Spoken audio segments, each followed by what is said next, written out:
各位同學，Bonjour，好耐冇拍過片啦。最近成日都係做啲 live 啊咁樣。呢排咧成日諗法子點樣可以簡簡單單可以cheer up 自己咧咁樣。先幾日咧我就收到一個包裹，就係先前咧突然間喺網上咧彈咗啲嘢出嚟。我相信呢啲 social media 咧真係開始好認識我啦。講呢樣之前咧，我想講下我而家着住件睡衣，我好中意 My Melody 嘅。My Melody 咧係1975年出世，同我一樣嘅。1975年咧係冇嗰啲咁樣嘅低 B 嘅 My Melody 卡通片誹謗佢。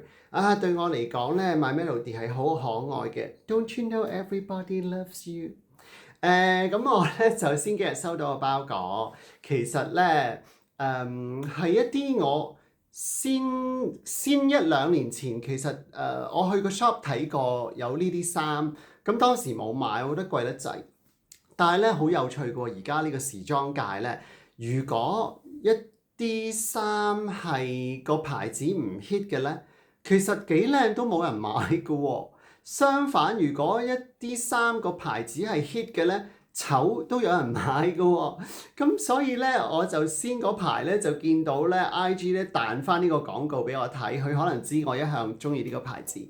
咁我見到咧，哇！真係超級抵嘅，around 好似係比起我初喺鋪頭睇到咧，可能係講緊4折啊咁樣啦。咁我就買咗，咁啊當係 cheer up 自己啦。咁啊呢排好似成日都大家都唔係咁開心咁樣。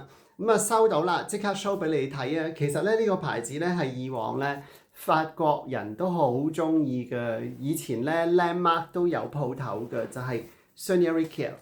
咁啊 Sonia Rykiel 咧，自從佢去咗世過咗身之後咧，咁啊一路個 brand 咧都慢慢式微嘅啦。最近咧就有一個法國集團就買咗嚟想炒翻起佢啦，咁但係做得麻麻地。咁最終咧而家啲嘢咧都係好平咁樣，大約4折咁樣喎。咁其實咧，我先前咧睇中咗噶啦，而家就4折買翻啦。ta da，靚唔靚啊？咁大家應該有翻咁上下年紀都知道呢個牌子咧，最出名就係一啲針織啦，同埋閃石嘅。咁呢個咧兩樣嘢都有啊，又針織又閃石。佢咧就係橫間，又針織又閃石又橫間，三樣嘢咧都係呢個牌子嘅 iconic 嘢。咁佢前邊咧就係咁樣啦，後邊咧都係閃晒嘅，好啱好啱聖誕節 party 嘅。嗱，我 close up 少少俾你睇嘅，好靚，啲石都好靚，係咪啲色？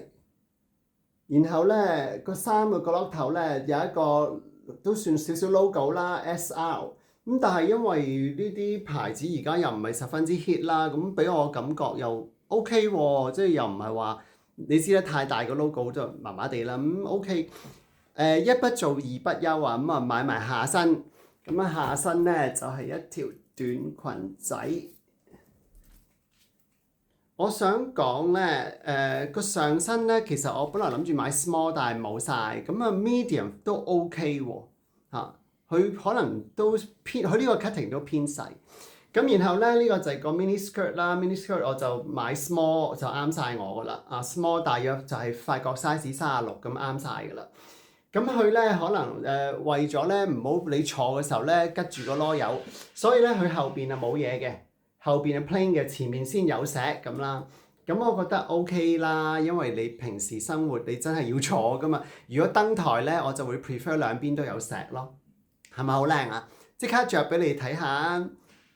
仲有 last 有一件 casual 啲嘅，我自己一向都好中意買一啲針織咧，係好長身嘅，好似一隻襪咁樣笠落去咁樣咧。咁佢呢個咧又係好 iconic 嘅橫間啦，好長嘅呢個，好長嘅。咁佢就上邊啲橫間就幼啲啦，下邊咧就慢慢粗落嚟嘅。咁啊個質地都 OK，係嗰啲 Merinos 嗰啲冷比較幼細嘅。呢啲衫咧好好嘅，係 check 住咧你係唔敢肥嘅，即刻着俾你睇。我都話咧，橫間咧其實係着得個人瘦嘅，只要你個身夠薄就得㗎啦，成條美人魚咁啊！你睇下佢根本70年代咧已經做晚間嘅啦。其實70年代咧，佢啦同埋 Kenzo 啦，仲有Caster Bajak 等等，佢哋係初初做 fashion show 嘅人嚟嘅。嗱，另外呢啲閃石啊呢啲咧，又係佢嘅 signature。呢個係2003年嘅，有個法國明星已經着佢呢裙。咁啊，呢啲閃石嘅 vintage 台咧，依家我揾極都揾唔到。如果你見到話俾我聽，我曾經2008年咧都着佢呢件 Lucky Sweater 做佢哋法國勁歌金曲㗎。